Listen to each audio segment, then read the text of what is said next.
Hey yo, welcome to the Dark Knight Show. What's up, people?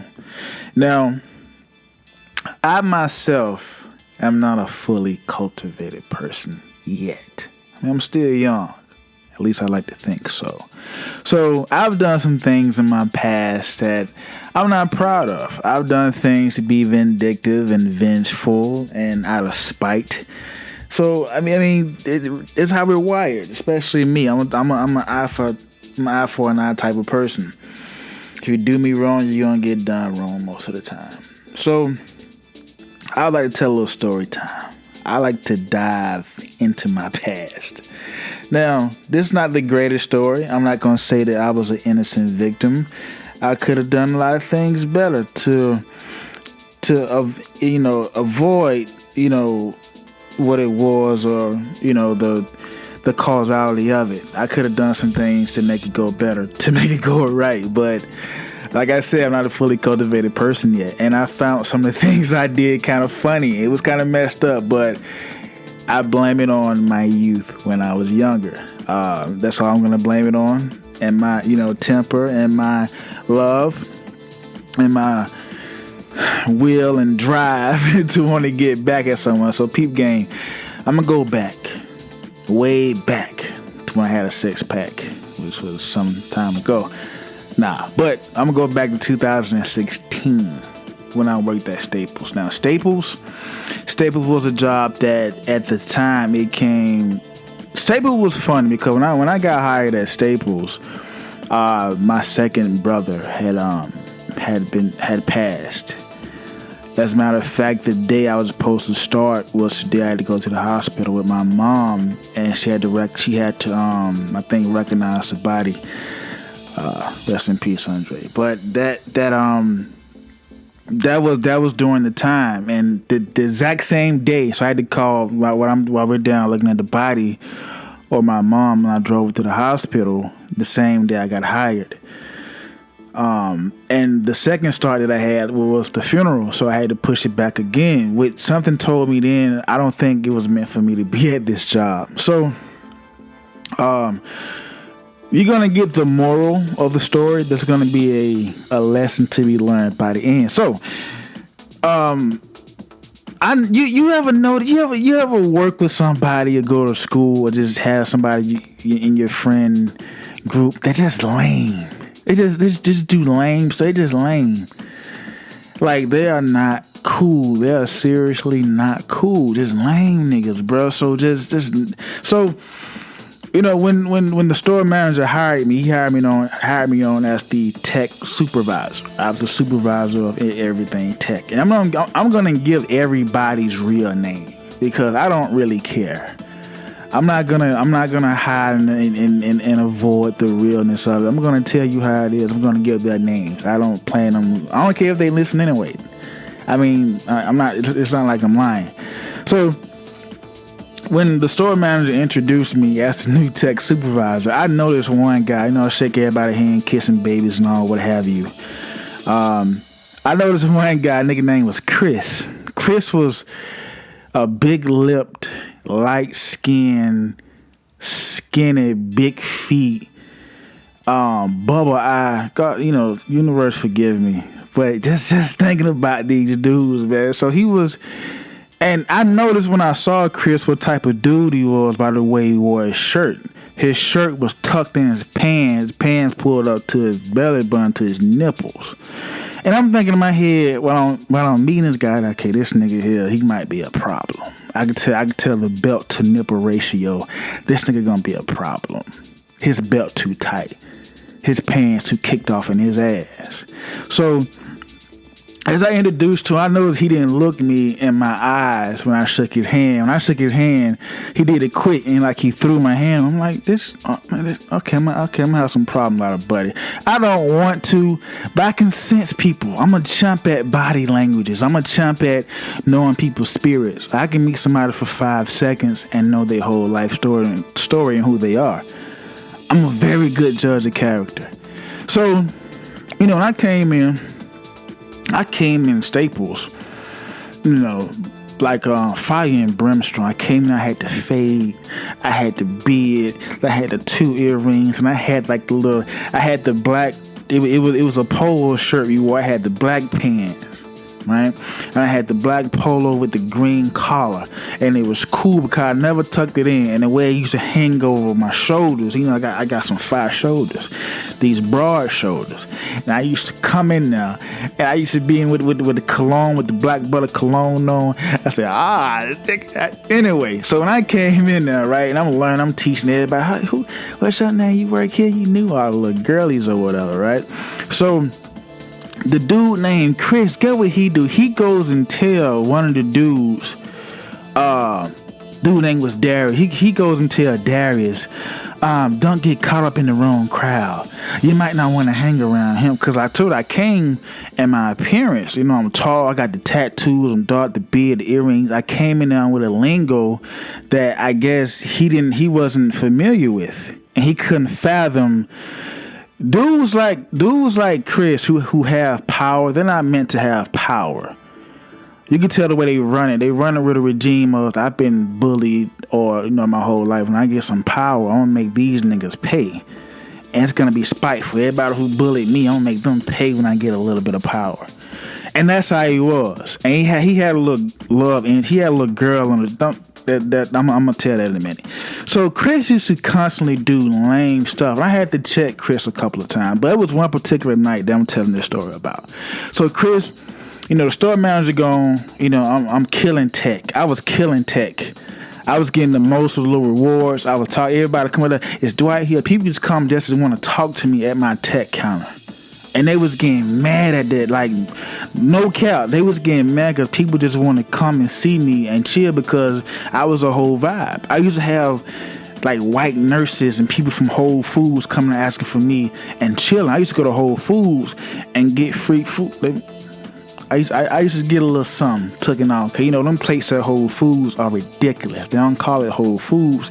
They call it Whole Paycheck, but I digress. So one night, and there's so much I want to tell you about this nigga, but I'm going to tell you about one particular story, and I might get into another story time if y'all want me to.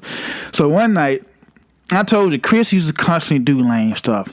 I remember one time, a lady wanted to come in there and look at a desktop, and she wanted to check the volume. This is back in 2016 when the song with Usher and Young Thug, No Limit, came out.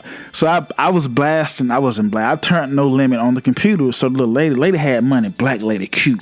Little older lady, and she used to come and she used to mess with me, and she said, I want to buy this computer, show me how the volume sound. So I turned it up, and I had everybody in the front bumping to that song. White people, the cashiers. It went up like 5-10 seconds maybe, and everybody was vibing, and I turned it down. So this nigga's Chris, he's 5 feet from me, right? Let me tell you what he do. Now this is not what he did, but this is some of the lame. So he gonna go in there. He looks at me, shakes his head, go all the way to the front to the intercom and call me and tell me to come in the back of the office.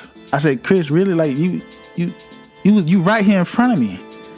I need to see you in the office, Dwight. I'm tired of this. That's how he used to talk. He's lame. So he called me back. What are you doing, man? I was like, what are you talking about, Chris? Calm down, baby. If I don't slap the shit. What are you doing? You playing that ghetto rap music up loud? I said, ghetto rap music? Okay, but what's up, man? Like, what? I said, bro, like she wanted to buy the computer. I'm trying to show her how to sound on it so she can buy it. That's a $500 desktop. I'm trying to get that and sell her the little. I forgot the name of the promotion. And sell her, you know how I begin them. That's why you mad at me. So he come up here. No, Dwight, this not the hood. This not the ghetto. This not your house. You can't come in here and play this. Now he's black now. I know he sound white. You can't come in here and play and blast this music like you in the hood, man. I say, Chris, the hood dude, really? I say, bro, you acting like a real cartoon right now, my guy. I said, first of all, what's the real thing? I said, you know what, Chris? I got you. My bad, man. I won't do it again. Cause when the store manager is gone, they made this nigga here the store manager, this punk ass nigga. So He come in, just try to get it together. I know it's not what you used to. I say, Chris, like, calm down, dude. I know your belt and shit pants too tight, but going up there, man, if I been going about your business. So Chris go up there, and Chris had a real smart mouth. He wasn't down to earth. He wasn't a cool guy.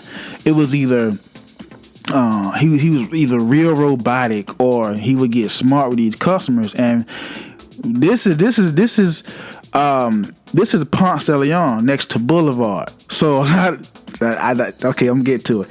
So Chris used to get in, like, when people just come out there, like Boulevard people. And if you're from Atlanta, you know who Boulevard people are. And Chris, you try to get smart, and they'll get smart back with this nigga. And he'll be there looking stupid, looking at me, face my way, like I'm supposed to go help this nigga. I'm gonna tell you something else. I'm gonna tell you the real story. Chris did something lame one day, so I'm in the break room, and Chris may have been lame or Poindexter, but that nigga had a good taste for sandwiches. I'm not gonna lie to you. There was a few times Chris used to bring sandwiches from Whole Foods. I don't know where he used to get these sandwiches, but he used to bring different sandwiches from different restaurants. And nigga had a good taste, a good eye for a good sandwich. How do I know? Let me tell you. So one day, Chris came in the back, said, Chris, me and you tonight, what do you think? Do you see anybody else here? So I said, you know what? All right, I'm going to get this nigga better up. Okay, pew game.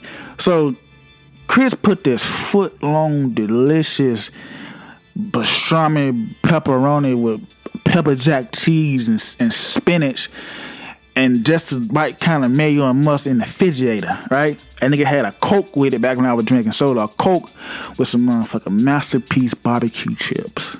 I said, I'm finna get this nigga better up. So he went upstairs. I said, well, shit, let me help myself then. Not upstairs. He went to the front. So I did the Conor McGregor, Vince McMahon walk over to the refrigerator. I said, let's see what this nigga got today. I said, okay, better up. Just my type of sandwich. Bust that bag bar open and killed that boy sandwich back there. I said, God, I felt like going there thanking him. I said, if I go there and say how good the sandwich, he gonna know I ate it. So I went back up there real quick, and when I came out, I was drinking the Coke. Like I said, y'all forgive me. I know I'm dirty. I know I'm wrong. So I went there drinking the Coke, and while I was drinking the Coke, I'm like, God damn, but that thing here quenched my thirst, because I was parched. I had ate a sandwich earlier. So he goes to the back on his break. Dwight, he come out, have you seen the sandwich? Every time I come, I said, look, man, I ain't seen no sandwich. They don't come about no sandwich, Chris. You already take your job too serious. Don't come about no sandwich, man. I ain't saw no sandwich and no barbecue chips and no Coca-Cola with no pepper jack cheese on it, my nigga. What Dwight, how do you know? And I'm like, I had to catch myself. I said, cause you told me you got the sandwich. I did? I said, yeah, you told me. I'm gonna get me a sandwich with pepperoni and pastrami. Remember you told me? That he's so stupid. Oh yeah, I remember. I said, yeah, go and handle your business, baby. I said, you might. I said, you might want to check the little Anthony. Anthony was a short, skinny, muscular. He was weird, but he was cool. I said, you might want to check Anthony. Anthony might have got that bad boy. You know, Anthony said Anthony came in, he was telling me how hungry he was. You might want to check Anthony. So.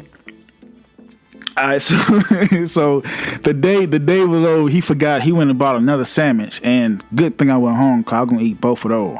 So the next day, and this is what I really want to tell you guys about. The next day, you know, he on the phone talking to somebody smart. Like somebody a customer call up asking do we have certain products before we close. So he on the phone. What do you think? It's 9 o'clock. You know we close at 10. Use your brain. I'm like, who are you talking to on that phone? Cause, so they called back, and when I walked by them, I saw the number just in case. I'm very analytical. I look at the small stuff because if anything happened, I want to be able to draw this name and number back to. If something happens, I say, well, this number, and I put 2 and 2 together, you know, and I get, so. He was talking, so I walked by, I saw the name, I saw the number. on the call I did on the little landline phone. So they called back. So he said, you know what? And I was good at imitating Chris' voice. I used to play pranks on it wasn't a prank. I used to act like Chris on the walkie, and everybody used to laugh. I used to make everybody laugh that way sometime at work, and people used to die laughing. So one day he called back. I said, hello, is this the same asshole who just called me? And the dude said, what? Never mind, what do you need? And I'm trying to talk like Chris. So the dude said, did you ever find the product? And if you gave me time, I ain't even had time to go look for it. I mean, hold your horses. Jesus Christ. Ain't nobody your maid. Are you stupid? So dude like, oh, bro, you talk like that? Yeah, my name Chris. I'm the assistant manager. And if you got a problem, you come out the state. I'm talking like Chris. And if you got a problem, when you come out the state, we can see about it like gentlemen. He said, okay. He said, well, okay, Chris, you kind of bad. You kind of tough. I know the way the dude was talking on the phone. He wasn't no dude to really be playing with. So he said, he tried to be see. So okay, look, man, I just want my little ox cord. What time y'all close? We close at 10. Did I tell you that 5 times? You can't get it through your thick head, your thick skull. So I get Chris used to talk. He said, okay, 10 o'clock, huh? Y'all about Whole Foods Boulevard, right? I said, yeah, we about Boulevard. Damn, how many times I have to tell you? so I hung up the phone. I said, look, you wasting my time. I got some things, so I hung up with the dude's face. So God forgive me, because I'm not thinking the guy's going to come back. So he called a third time. And, no. He came up there. He didn't call. He came up there. And the dude, what happened? Let me think. Okay, this is what happened. So Chris came up there, right? And we was closing the store, and the way we closed the store at Staples, we had to wait till this nigga put the code in, and he had to leave in time, so to put the code in or whatever. So I saw about 3 or 4, 5 black hooded gentlemen outside the door, and instantly I thought they about to beat the shit out of Chris. And in my spirit, I knew it was those guys. And I said, you know what? This is what he got coming. So I walked past them like Vince McMahon. I did the Conor McGregor. I said, how you gentlemen doing? What's up, bro? I said, what's happening? I walked into my car. I did not look back. I sped off in my car at the parking lot. So I go home. I got a little movie night with a little honey. With a little girly. And I noticed the store manager called my phone like 15 times. I didn't answer it. When I'm off the clock, I'm off the clock. I don't care if Moses calling me. So, and like I said, y'all, this is when I was younger. Please don't judge me. I'm working on myself. I wouldn't do nothing like this today. So I go to work the next day, and I come in, and this is the closing shift. So I come in around 2 or 3. So I come in there, talking to everybody, getting my stuff straight. Got my food from Whole Foods, and instantly when I come in, everybody's looking at me crazy. And I kind of forgot what had happened the night prior. I kind of forgot that them dudes might have put hands on Chris. So I'm walking in there, and I noticed Lynn was it was King. He was the store manager. It was Lynn. She was the assistant manager, and Chris was the I don't know what, he was the operations manager, and I was the tech supervisor. That was the chain.